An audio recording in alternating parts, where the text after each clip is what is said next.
नमस्कार दोस्तों, बहुत बहुत स्वागत है आप लोगों का सिंपल एजुकेशन में। दोस्तों, आज की इस वीडियो में हम बात करने जा रहे हैं कक्षा 6 के विद्यार्थियों के लिए, और इसमें हम बात करेंगे सामाजिक विज्ञान की पुस्तक पृथ्वी हमारा आवास के पहले अध्याय सौरमंडल में पृथ्वी के प्रश्न उत्तरों के बारे में।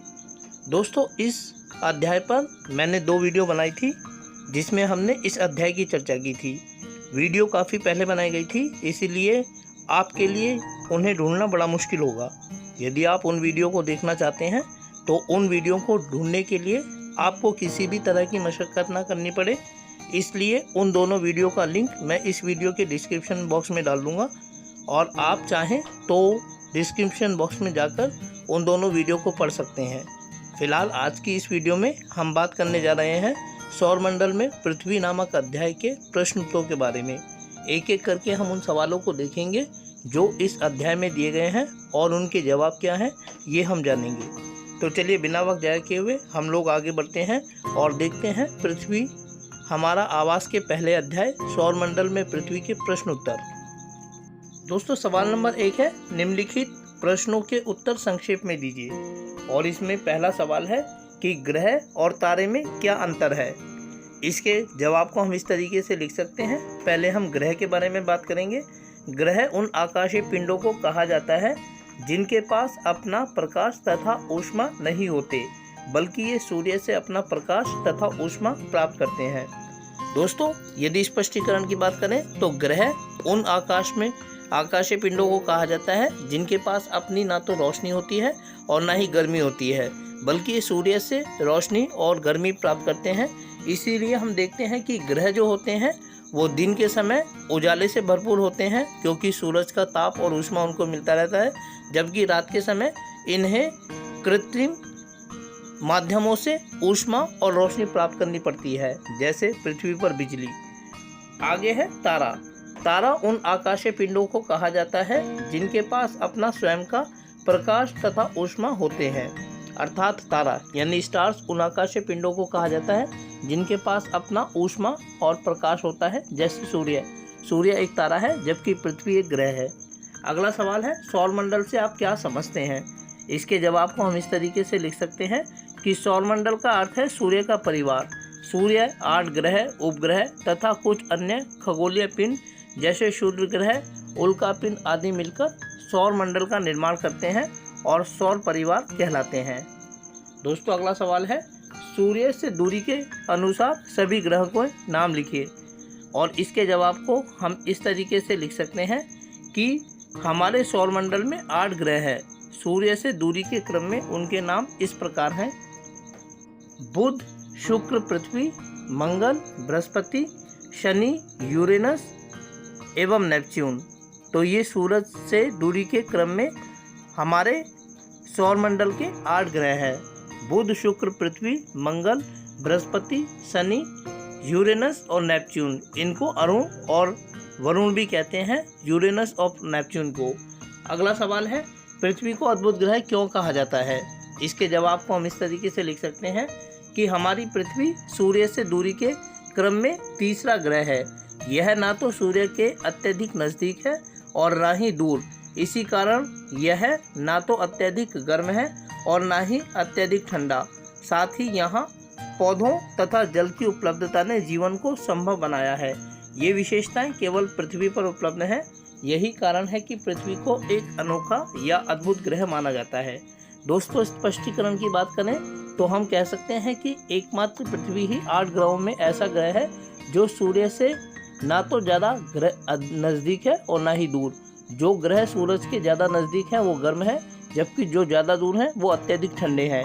लेकिन हमारी पृथ्वी सूरज से एक उचित दूरी पर है। उचित दूरी पर होने के कारण यह ना तो अत्यधिक ठंडा है और ना ही गर्म। इसके अलावा यहाँ पर पौधे भी पाए जाते हैं और जल भी उपलब्ध है। इन तमाम विशेषताओं ने पृथ्वी पर जीवन को संभव बनाया है। इस तरह की भौतिक परिस्थितियाँ किसी अन्य ग्रह पर मौजूद नहीं है।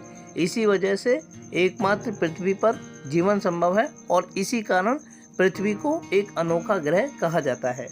अगला सवाल है, हम हमेशा चंद्रमा के एक ही भाग को क्यों देख पाते हैं। तो इसका जवाब हम इस तरीके से लिख सकते हैं कि चंद्रमा पृथ्वी का चक्कर लगाने के साथ साथ अपने अक्ष पर भी घूमता है। इसी कारण हम चंद्रमा के केवल एक ही भाग को देख सकते हैं।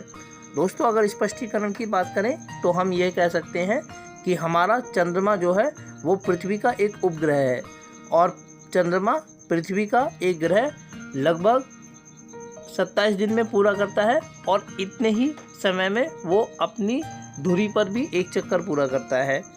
अब क्योंकि वो 2 तरह की गतियों को एक साथ करता है, चक्कर काटता है, इसी कारण हम पृथ्वी से चंद्रमा के केवल एक ही भाग को देख सकते हैं। अगला सवाल है, ब्रह्मांड क्या है?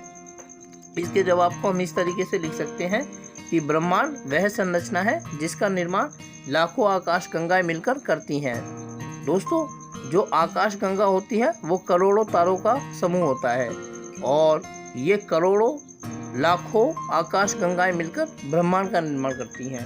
अब अगला सवाल है, सही उत्तर को चिन्हित कीजिए। पहला है, किस ग्रह को पृथ्वी के जुड़वा ग्रह के नाम से जाना जाता है? बृहस्पति, शनि या शुक्र?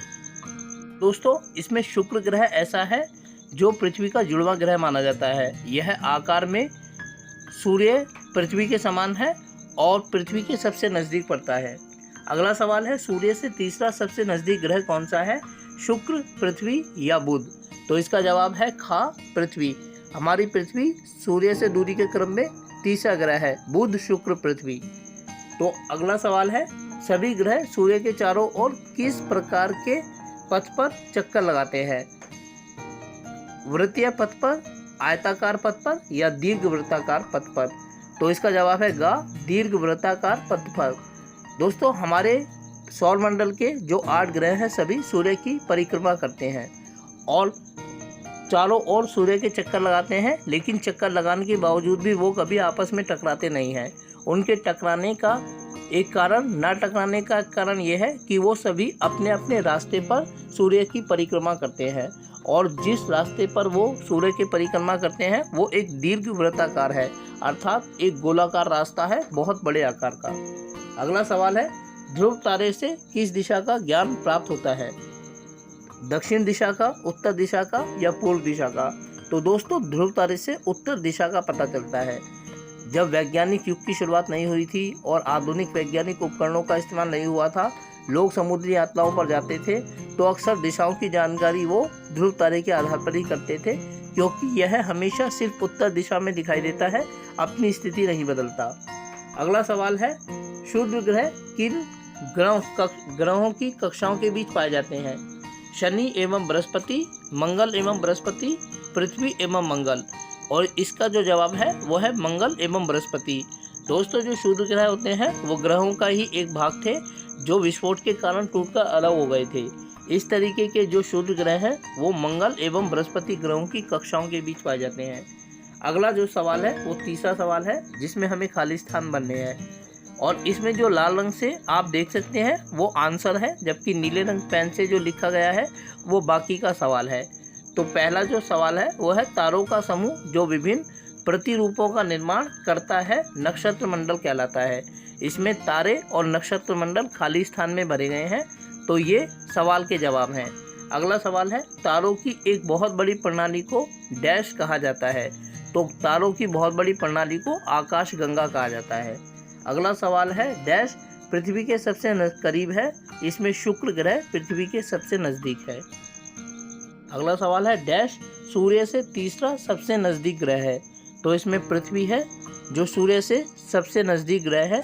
इस प्रकार पृथ्वी सूर्य से तीसरा सबसे नज़दीक ग्रह है, यह इसका जवाब बन जाएगा। अगला है, ग्रहों के पास अपनी डैश तथा डैश नहीं होते?